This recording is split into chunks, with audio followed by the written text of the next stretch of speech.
Okay, hello. I'm so happy to have Janet Ogle-Mater with me today. She is a short-term rental professional, and she provides exceptional short-term rental stays and specialty services. So Janet, it's really great to have you here today. We met at a local real estate investing group a couple years ago before COVID, and we've just kept up on and off, and it's nice to have other women in the field of real estate investing. So we're happy to have you. And why don't you just go ahead and tell us a little bit about yourself and your real estate journey? Okay, well, thank you for having me, Melanie. I appreciate it. So I'm fairly new to the real estate investing journey. It really started about when we met, or shortly thereafter. I think around 2018 is when I got involved. I had known the organizer of an Ann Arbor real estate investing club for some time in another capacity.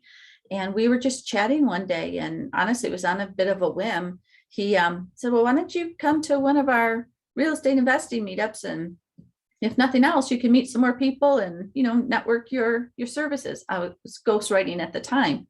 And I'm like, okay, sure, because I always enjoy meeting new people and learning new things. Well, I really, right from that first meetup, I liked what I was hearing. I met some great people. They were so generous with their knowledge. I attended another, and I think it was really only after a couple, I went home and told my husband, because we'd been talking about maybe diversifying our retirement. We were really just kind of in the stock market, and what else might we do? And he was also interested. So we joined the club. We started attending meetings regularly. And I think this was like 2018. And we also started doing some, we got a few books and read those. We followed a few people on YouTube. And after about a year of that, we decided let's be ready to do something. And we got our, funding together and started looking for our first deal, which was our focus was a long-term rental. Seems like kind of where a lot of people step into for to get too busy with creating wealth. But it really didn't take us very long. I think we might have gone out and looked at 3 or 4 homes, and 3 of those were already long-term rentals, and we were just never excited. It just rather quickly we learned this didn't fit right for us. And so we took a step back, and then I had kind of been interested in short-term rentals. I had been using as a user, I'd been using the Airbnb platform. And so anyhow, learned a little bit more, put some numbers together, and kind of pitched my husband. And he was, after seeing the potential, of pretty much a 10 or 20% kind of return to even a lot greater, he was like, all right, let's give it a go. And so that's kind of how we got started with our short-term rental, and that's where our focus began. Wow. This is just like within 5 years you did this. Yes. And what perfect timing, actually, in this kind of niche market, right, for real estate investing. I think we were probably both new at that real estate meeting 5 years ago. So what, like you said, you were more excited about the short-term rental space. So is there anything else that sort of drew you, other than, you used Airbnb platforms? What else did you enjoy about it? Yeah. So I guess a couple of elements drew me to the short-term rental market. One was from being an early user. I'm going to say, if I remember right, Airbnb, I think, launched around 2010, and it probably was within 2 or 3 years that I was using it with family, friends, and because it was just nice for a group of us, excuse me, for us to be able to get together. And I found, not all of them, and no horror stories, but nearly every stay I would leave thinking wow, they could have done this piece of it better. There was something that just caught my attention, whether it was a lackluster design one really did kind of bother me with scratchy sheets. They had old sheets that had all that pillowy stuff on the sheets. We just stayed in one over the holidays. My husband's whole family got together. I think there was 21 of us that got together. So it was a big house. there was not one towel rack or one hook in the house. I mean, 6 bedrooms, 5 bathrooms, and not one towel rack or one hook in the house. Things like that just let them like, rah, kind of drive me crazy. And I think that's also not just an Airbnb, but I'm not an interior designer, but I will walk into homes or spaces and just be like, oh yeah, I like that. Oh, that was really thoughtful design. Or else in my head, I'm kind of like, oh, I think I would have done this. So I think it was that combination of things that really drew me to the short-term rental market. A lot of it was from being an early user and just seeing where there was, I guess, shortcomings is a good Yeah, word. a gap. I mean, there was a Yeah. gap in what maybe customers wanted and what you saw that was being provided. So it's solving a problem. I mean, that's what most real estate investing is solving problems. So tell us about your first short-term rental. Like, how did you find your first deal, and what led you to your first short-term rental?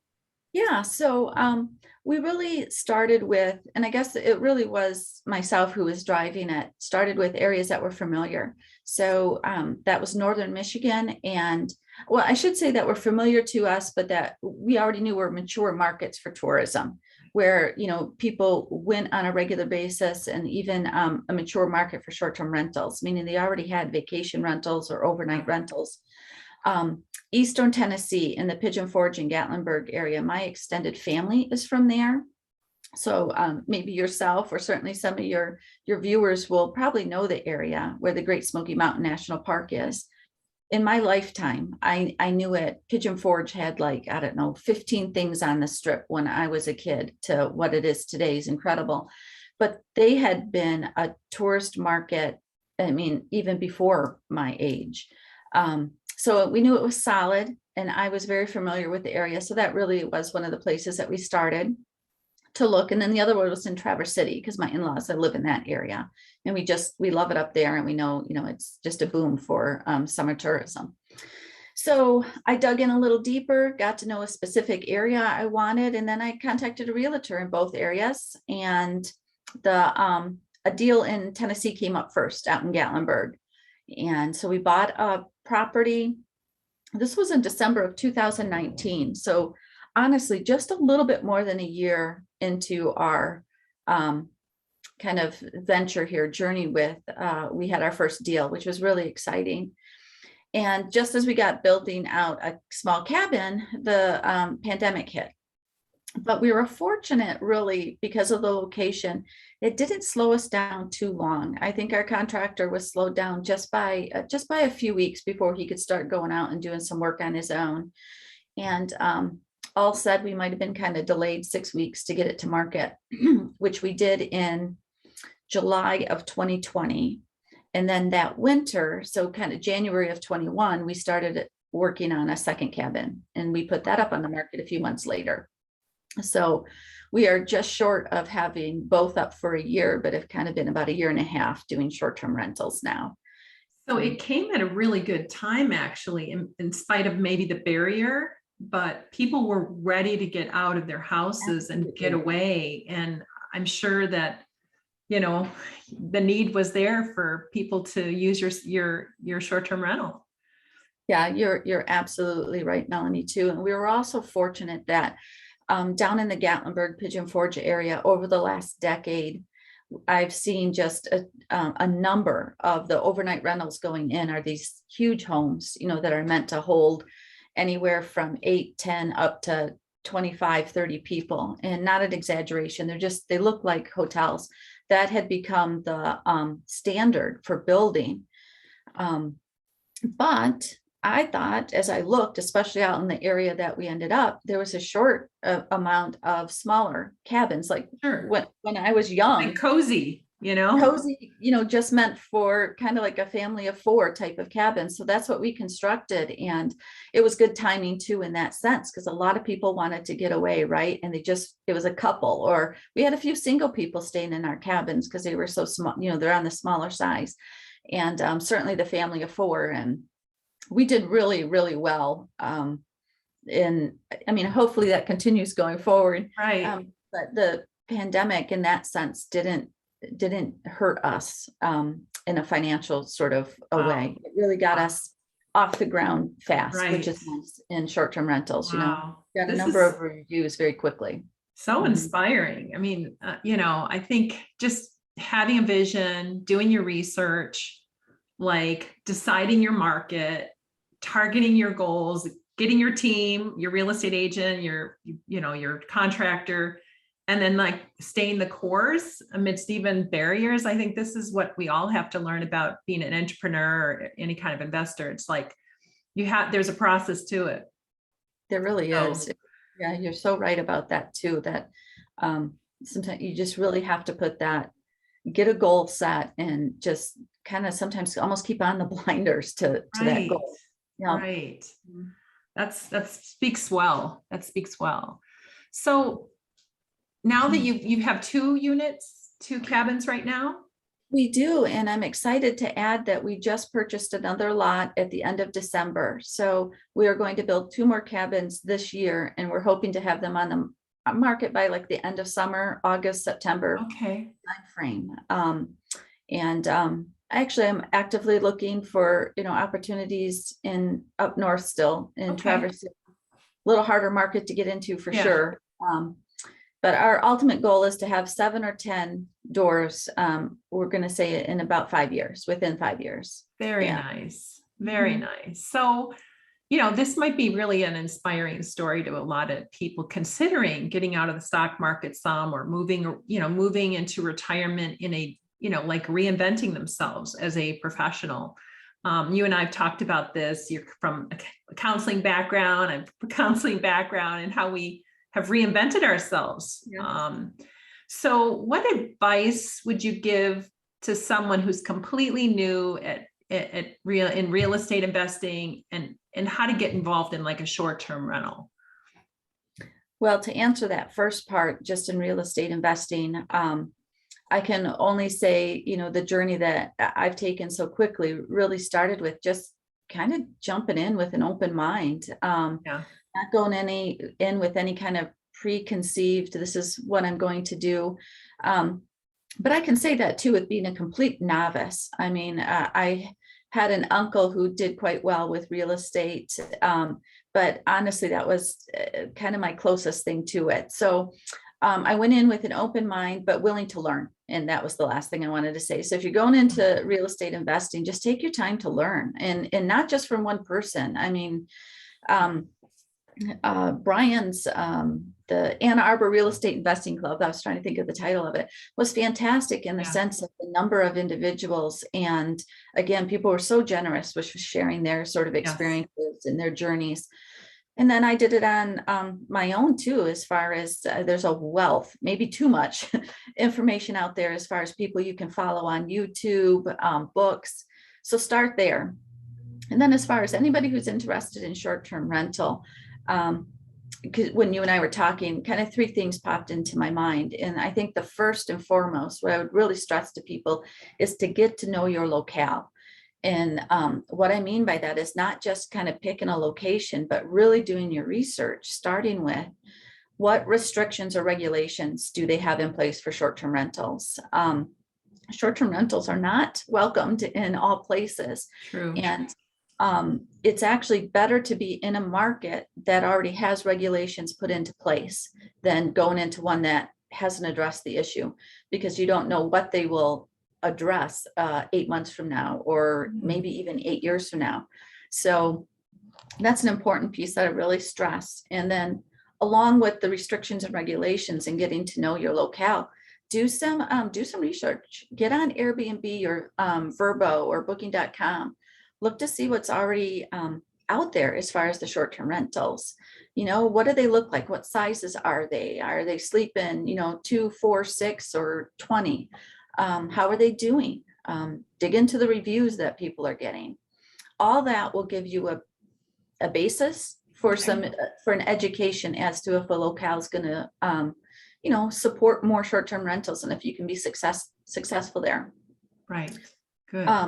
I think the second point I would say too is then to try to make yourself stand out. Find something unique, whether you're developing a unique theme, a unique backyard, or some Or a benefit. yellow door, or a Like a yellow yellow door. door. Yeah, like a yellow door, and some feature and benefits that are going to make you stand out as well to from the competition.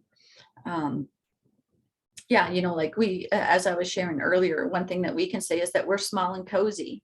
Our places are small, but we, offer extended living by using the outdoor spaces, and Yes. and we're outside of the hustle and bustle of Gatlinburg. So those are some unique features that I'm able to really kind of promote that others maybe can't. So that's an important feature for newcomers. So I would say, I said there was three. What was the third? Oh, get prepared for to be in the hospitality industry.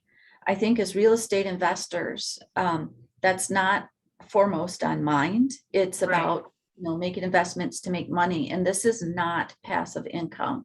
It is not an overburden. I don't want to scare people away that it's everyday hours, by no means, but if your place is rented, you kind of are on call 24 hours.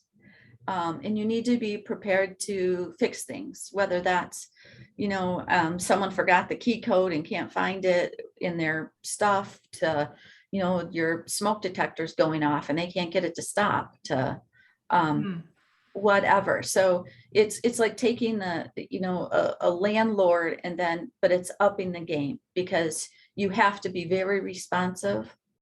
You have to, you just have to provide good customer service. And Right. again, that's not, I think, traditionally an aspect that a lot of real estate investors think about. Right. Especially in the day of giving reviews and reviews online, and pretty much how your services will be declared from the rooftops, because people will let people know, like, how is their stay. So wow, well, that speaks a lot too. I know when Phil and I went into real estate investing, we started with mortgage notes, which is there's a lot of paper involved, but there's not a lot of interaction with the borrower, because the servicer does that. So it's been very hands off. Well, over the last few years, we've gotten a couple rentals, which we use property managers for. And I see it's just not the same, and it's not as enjoyable, So I think just finding where, where the direction is we're going to go and stuff. I know I've called you a couple times about, having, like, how would you know if you have a property at a certain location? Like, how would you know if it's, a need, if it would meet the needs of, let's say, a traveling nurse or a vacation person, or people visiting from out of town, so yeah. So interestingly, these are a lot of things to think about. So I know you started like another side business as you started your vacation rentals. You really like sort of got good at something, which sounds like it's staging. So tell us a little bit more about, your new business alongside of your short-term rental. Yeah. So yeah, I'm happy to. So it's called Yellow Door Stays, just as our actual vacation rentals are. And it's going off what I was just talking about, the hospitality industry. It really stems from that, because I see that there are still room in the market, short-term rental market, for investors to get involved in, especially, if you can do some bigger deals, even, like Right. develop kind of one or two spaces, or a small compound or community. I should call it community rather than compound. There's opportunities there. But again, going back to customer service is either it's going to create success for you, or failure, because it really is much more of a hands-on, unless you do a hospitality, proper management, hospitality management company. Those still exist. I mean, they take a fair chunk, but then you really are kind of hands off. But I say a big but to that, because if you're at their mercy. How well do they do their job? How well do they do their customer service? How well do they do, so seeing this gap between where investors may come in, and just simply homeowners.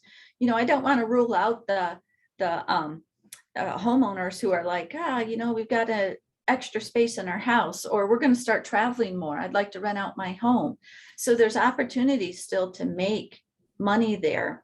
And what I want to do is help people be successful with doing that by getting them off on the right, foot to begin with. And so I'm offering setup and staging services that includes doing it all, meaning bare space or coming in and, redoing your full space, from buying furniture and decor to housewares and supplies to helping you with your listing copy on your platforms, just kind of doing it all or any part of it, up to coaching. And so I offer the coaching services as well, where that would probably be more for like a do-it-yourselfer or an investor or a homeowner who's like, yeah, I'm ready to take this step. I want to get involved, but maybe just want a little guidance to get started. Yeah, I know you're going to share your contact information and your website, yellowdoorstays.com. But what could someone expect to pay for some of these services, from complete setup to maybe the coaching range? Yeah, so coaching is $100 for an hour of that service.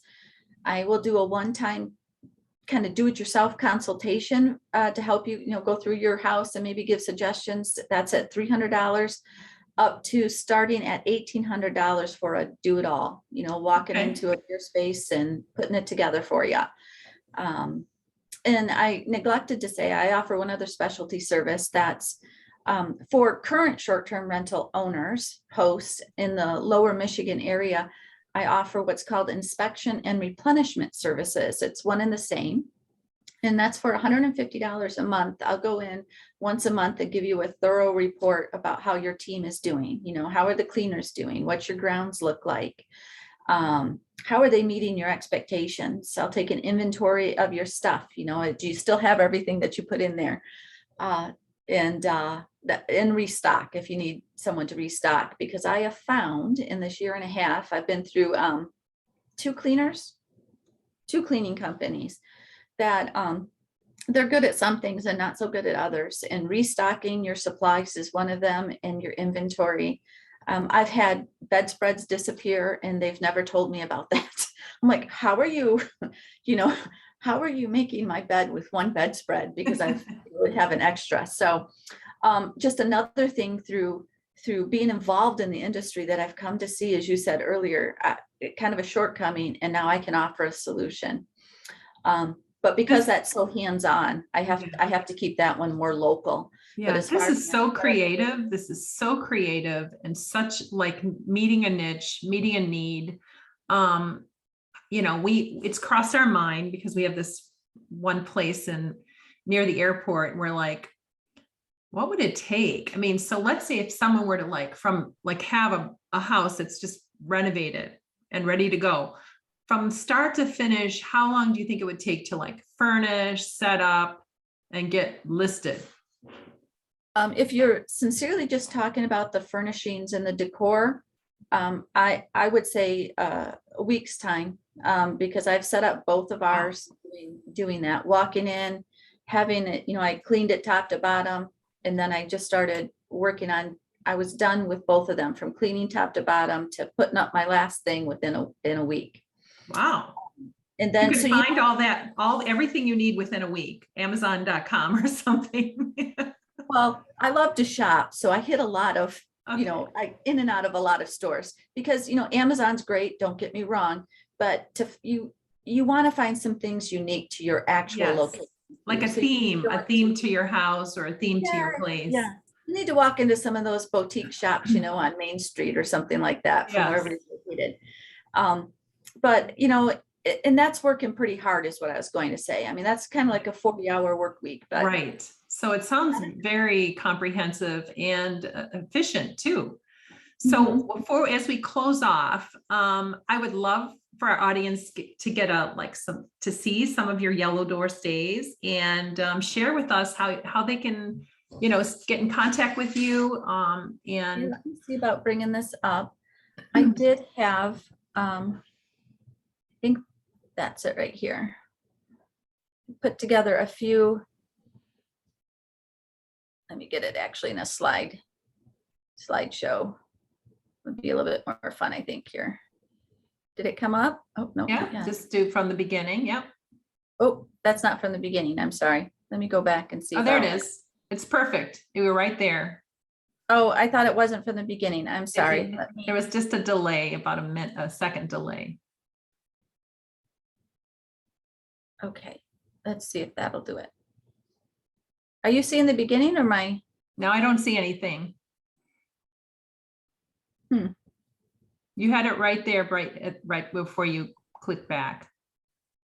I'm sorry, this is not going as well as I anticipated. Well, I can share right now that the website is yellowdoorstays.com. And again, we're speaking with Janet Ogle-Mater. She is a exceptional short-term rental stays and specialty services provider in Southwest Michigan. She has stays in Tennessee. And if you'd like to see some of her, I think some of the properties, do you have them pictured at all on your website?